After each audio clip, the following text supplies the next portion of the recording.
बिस्मिल्लाहिर्रहमानिर्रहीम। अस्सलाम वालेकुम नाज़रीन, आप यूट्यूब चैनल देख रहे हैं। मैं इमरान खान हूँ। यहाँ लाहौर में इन्फ्लुएंजा फैला हुआ है, मुख्तलिफ वायरसेस हैं, तो मैं उसकी जद में आ गया था। एक दिन मैं प्रोग्राम नहीं कर पाया, उसकी वजह से आप सबसे माजरत। ये वीलॉग नहीं है, ये ऑपरेशन और पोस्टमार्टम है जो मैं करने जा रहा हूँ। ज़रा थोड़ा सा गौर कीजिए। सबसे पहले तो मैं आपको बताऊँ कि बाप बेटा बाइज्जत बरी हो गए हैं। बाइज्जत का लफ्ज़ वैसे इजाफी है, यहाँ पर खाली बरी हो गए हैं। और पाकिस्तान के निज़ाम इंसाफ का पाकिस्तान के अवाम के मुंह के ऊपर एक जोरदार तमाचा है, और कुछ नहीं है। इस केस को बड़ी मेहनत से तैयार किया गया था। इस केस के ऊपर एजेंसीज ने और इन्वेस्टिगेशन करने वालों ने दिन रात एक किया था, और इसमें वो शवाहिद निकाल लिए थे कि जिसके बाद इस खानदान का बचना मुमकिन नहीं था। लेकिन वो लाडले थे जिनके ऊपर फर्द जुर्म आयद होनी थी, वो वजीर आजम और वजीर आला बने, उन्होंने मौजें लूटी, और अब उनके केसेस भी खत्म हो गए। यानी फर्द जुर्म आयद होने की बजाय, उनकी गिरफ्तारियां होने की बजाय, ये 16 अरब रुपया रिकवर होने की बजाय बाइज्जत बरी हो गए। ये है पाकिस्तान में निज़ाम इंसाफ, और निज़ाम इंसाफ का एक तमाचा एक आम पाकिस्तानी के मुंह के ऊपर। जरा देखें हाई कोर्ट क्या कह रही है, जरा हाई कोर्ट को देखें। हाई कोर्ट ने क्या कहा। ये जस्टिस जनाब असजद खुराल साहब, इन्होंने जब जमानत मनसूख की थी इसी मामले में, जब शरीफ खानदान चला गया था अदालत में, तो उसमें 14 सफ़ों का एक फैसला लिखा था, और उसके जो अहम पॉइंट्स हैं मैं आपको बता देता हूं। हमजा शहबाज को असल मुलजिम के तौर पर बेनामी जाहिर किया गया था, और अदालती इस्तफसार के ऊपर उन्होंने केस के मेरिट पर एक लफ्ज भी नहीं बोला। यानी ये केस के ऊपर तो बात ही नहीं करते थे, टेक्निकल चीजों पे भागते थे। बार बार कभी कमर दर्द, कभी पेट दर्द, कभी कोरोना हो गया, कभी ये हो गया, कभी वो हो गया, मैं नहीं आता, मैं जा रहा हूं, ये चलता रहा है। दरख्वास्त गुजार के अहले खाना के पास दरख्वास्त गुजार की कमाई हुई रकम के अलावा कोई आमदन का जरिया नहीं था, और उन्होंने जाली टीटी के जरिए अपने जाली अकाउंट में भारी रकूम मुंतकिल की थी। यह हाईकोर्ट कह रहा है। और अभी जहां से इनको बाइज्जत बरी हुआ है खानदान, वो हाईकोर्ट नहीं है, वो ट्रायल कोर्ट है। और आगे एक और पॉइंट, सारी रकम दर हकीकत दरख्वास्त गुजार की कमाई और मलकियत थी, और वो तवील मुद्दत तक खानदान के सरबराह और अवामी ओहदेदार होने की जिम्मेदारी से बच नहीं सकता, यह हाईकोर्ट ने कहा था। यहां यह बताना जरूरी है कि यह मुनज़्ज़म जराइम की क्लासिकल मिसाल होने के नाते मोहम्मद मुश्ताक, यासिर मुश्ताक, शाहिद रफीक और आफ्ताब महमूद, इन्होंने बाकायदा वादा माफ गवाह बनने की इन्होंने दरखास्त की थी, जिसको कबूल किया गया था। और इन्होंने बताया कि हम हिस्सेदार थे इस सारे अमल के अंदर, और फिर इन्होंने अपने बयानात रिकॉर्ड करवाए थे, और वो इस सारे अमल में एक आला के तौर पर इस्तेमाल हो रहे थे।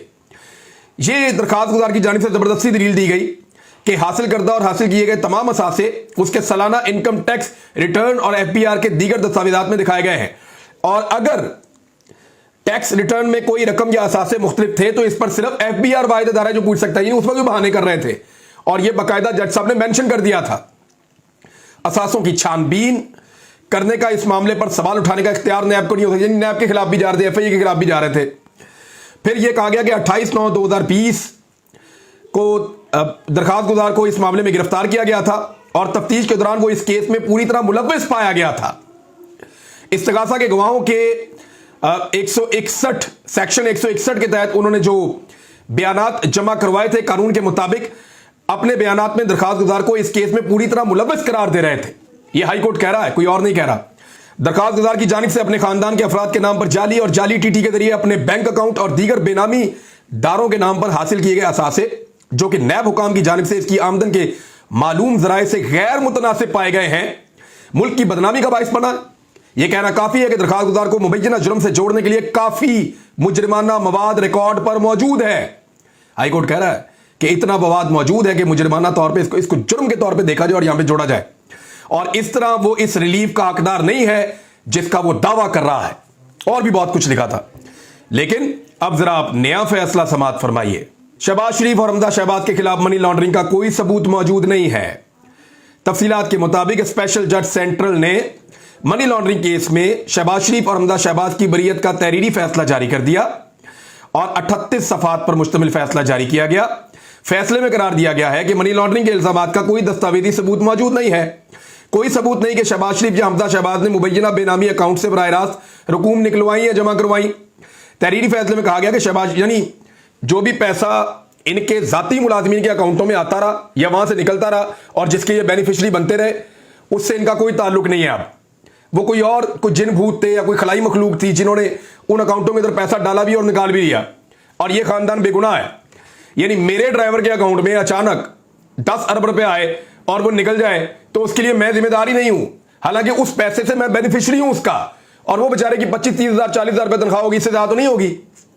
तो ये शरीफ खानदान के लिए अब एक गुंजाइश निकली है, और यह कहा गया कि उस वक्त के वजीर आला की रिहाइशगाह पर कैश बॉय भारी रकम पहुंचाते थे, जबकि चालान के मुताबिक पुलिस की सिक्योरिटी में रकम पहुंचाई जाती थी। इस हवाले से भी कोई सबूत है, ना किसी पुलिस अफसर का बयान रिकॉर्ड किया गया है। बहरहाल जिसकी लाठी उसकी भैंस, आजकल एनआरओ का रुख इस तरफ है तो सारा कुछ इस तरफ है। अब जरा थोड़ी सी तफसील आपके सामने मैं एक चीज की रख देता हूं। यह मुलाजमीन है और जरा गौर से देखिए क्या हो रहा है। मलिक मकसूद चपड़ासी है, 25,000 रुपए तनख्वाह है, अकाउंट के अंदर आता है 3 अरब 74 करोड़ रुपए। मोहम्मद असलम कैशियर है, 10,000 रुपए तनख्वाह है, 1 अरब 78 करोड़ रुपए इसके अकाउंट में। अजहर अब्बास क्लर्क है चौधरी शुगर मिल्स का, 9,000 रुपए तनख्वाह है, 1 अरब 67 हजार रुपए इसके अकाउंट में आता है। गुलाम शबीर कुरैशी स्टोर कीपर है, 10,600 रुपए तनख्वाह है, 1 अरब 54 करोड़ रुपए इसके अकाउंट में आता है। खिदर हयात नजर चपड़ासी है, 12,800 रुपए तनख्वाह है, 1 अरब 28 करोड़ रुपए इसके अकाउंट में आता है। इकरार हुसैन क्लर्क है, 13,000 रुपए तनख्वाह है, 1 अरब 18 करोड़ रुपए इसके अकाउंट में आता है। मोहम्मद अनवर असिस्टेंट है, 15,000 रुपए तनख्वाह है, 88 करोड़ रुपए इसके अकाउंट में आता है। मोहम्मद यासीन गोदाम क्लर्क है, 31,000 रुपए तनख्वाह है, 71 करोड़ रुपए इसके अकाउंट में आते हैं। और इसी तरह करोड़ों रुपए दीगर लोग यानी मोहम्मद यासीन, तौकीरुद्दीन, जफर इकबाल अंजुम, तनवीरुल हक, काशिफ मजीद, मसरूर अनवर, यानी कुल 14 मुलाजमीन के अकाउंटों में जो 28 बेनामी अकाउंट्स बनाए गए थे, उनमें कुल जो रकम आती है वो आती है 16 अरब रुपए। यह पाकिस्तान की तारीख का एक क्रिस्टल क्लियर केस था, जिसमें शहबाज शरीफ और हमजा शहबाज दोनों को बाइज्जत बरी कर दिया गया है, और सलमान शहबाज इसी केस के अंदर मफरूर इश्तिहारी अभी तक वापस नहीं आ रहा। यह है पाकिस्तान का निज़ाम इंसाफ, जिसने पाकिस्तान की अवाम के मुंह के ऊपर एक जोरदार तमाचा मारा है। और इसके ऊपर प्रोटेस्ट कर रहे थे आदम सवाती साहब। आदम सवाती साहब जनाब सेनेटर हैं, उसी तरह जैसे इसहाक डार एक सेनेटर हैं। कुछ अर्सा पहले जनरल कमर जावेद बाजवा के बारे में मियां नवाज शरीफ साहब ने संगीन इल्जामात लगाए। उसके बाद जनरल कमर जावेद बाजवा साहब जो आर्मी चीफ है पाकिस्तान के, उनके बारे में इसहाक डार साहब ने भी संगीन तरीन इल्जामात लगाए। इसी तरह एक इल्जाम लगाया जनरल कमर जावेद बाजवा साहब के बारे में आदम सवाती साहब ने।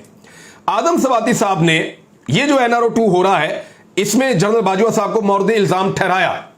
नवाज शरीफ साहब ने इस मामले में किया कि उनकी हुकूमत को गिराने में और सारी जितने भी पाकिस्तान के साथ बुराइयां हुई हैं, उसमें जनरल कमर जावेद बाजवा साहब जो है उनको कहा कि आपको जवाब देना पड़ेगा और आपने ये सब कुछ किया है। तो नवाज शरीफ के साथ क्या सलूक हुआ, इसहाक डार के साथ क्या सलूक हुआ, और आदम सवाती के साथ क्या सलूक हुआ। एक ही आदमी है ना जनरल कमर जावेद बाजवा साहब, एक ही आर्मी चीफ है।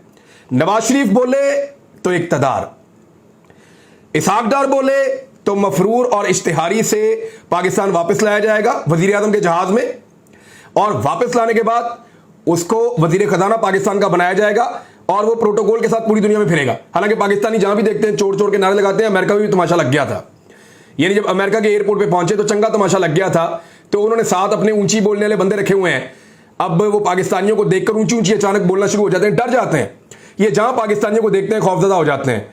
तो पाकिस्तानियों को सबको पाकिस्तान वापस ही भिजवा देना चाहिए, कोशिश करके, क्योंकि दुनिया में जिस जगह पे भी आप जाएंगे वहां पाकिस्तानी होगा, और जहां पाकिस्तानी होगा वहां आपका इस्तकबाल भी होगा। बजाय तो यही हो रहा है अभी तक जहां भी हम देख रहे हैं।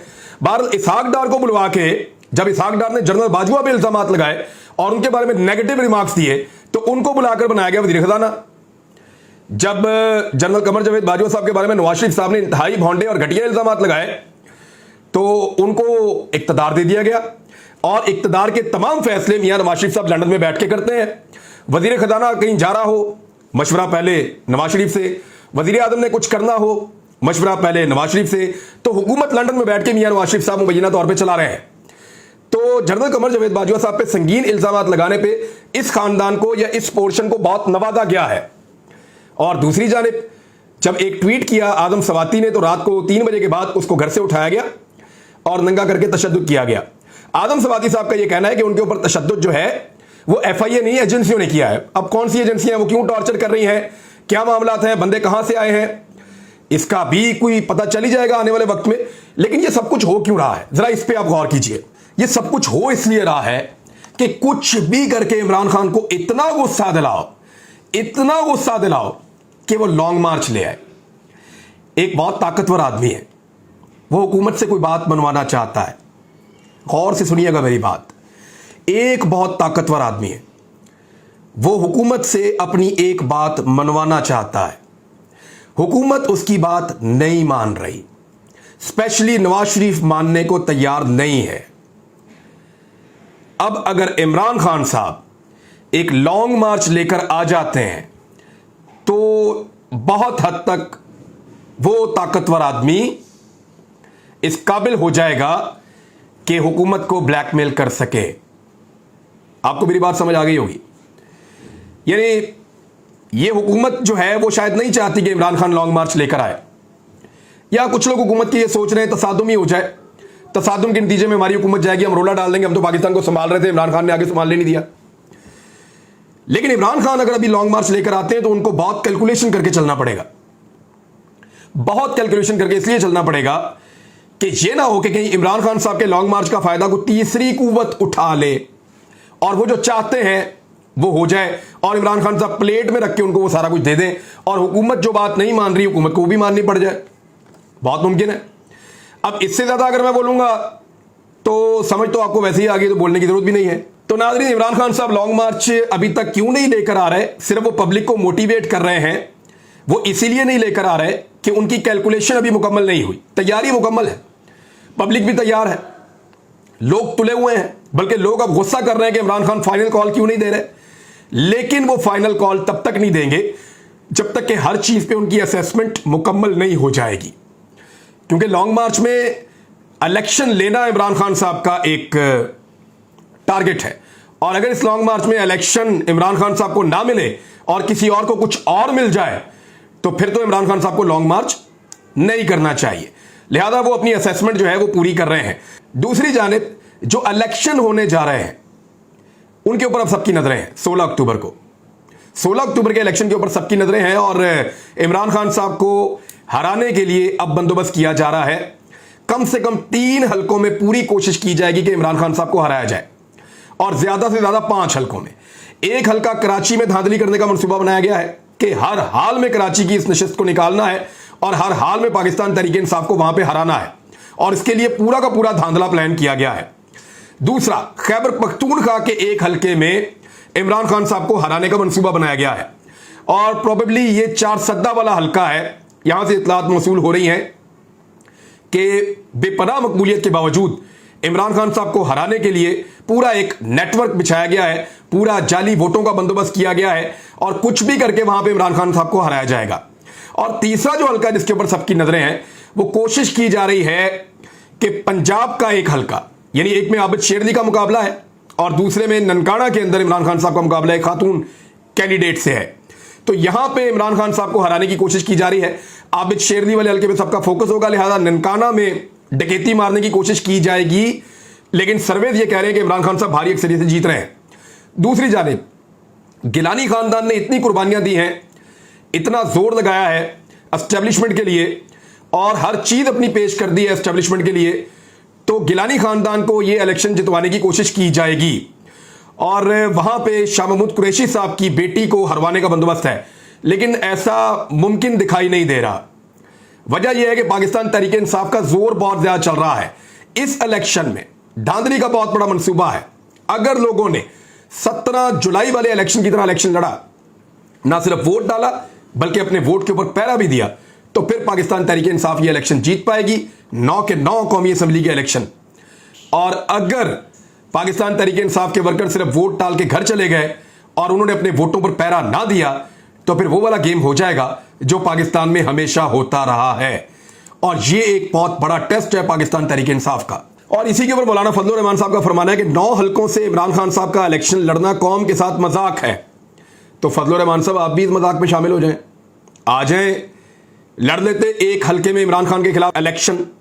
पाकिस्तान की सारी पॉलिटिकल पार्टीज के अंदर किसी एक के अंदर यह जुर्रत नहीं है। कोई एक ऐसा मर्द का बच्चा नहीं निकला जो लीडर खुद आता और इमरान खान के मुकाबले में इलेक्शन लड़ता। आप देख ले, पीपल्स पार्टी का कोई लीडरशिप नहीं आई। आप देख ले, पीएमएलएन की कोई लीडरशिप नहीं आई। आप देख ले, फजलुर रहमान साहब नहीं आए। आप देख ले, असफंद यार वली नहीं आए। आप देख ले, किसी एक पॉलिटिकल पार्टी का लीडर खुद इलेक्शन लड़ने इमरान खान के मुकाबले में नहीं आया, क्योंकि वो जानते हैं कि पब्लिक उनसे नाराज है और पब्लिक ये कब्जा छुड़वा लेगी, उनको ये लगता है। और ऐसा बहुत करीब आता चला जा रहा है। फ्रस्ट्रेशन और गुस्सा वो ये बता रहा है कि साहब गेम आपके हाथ से निकल रही है।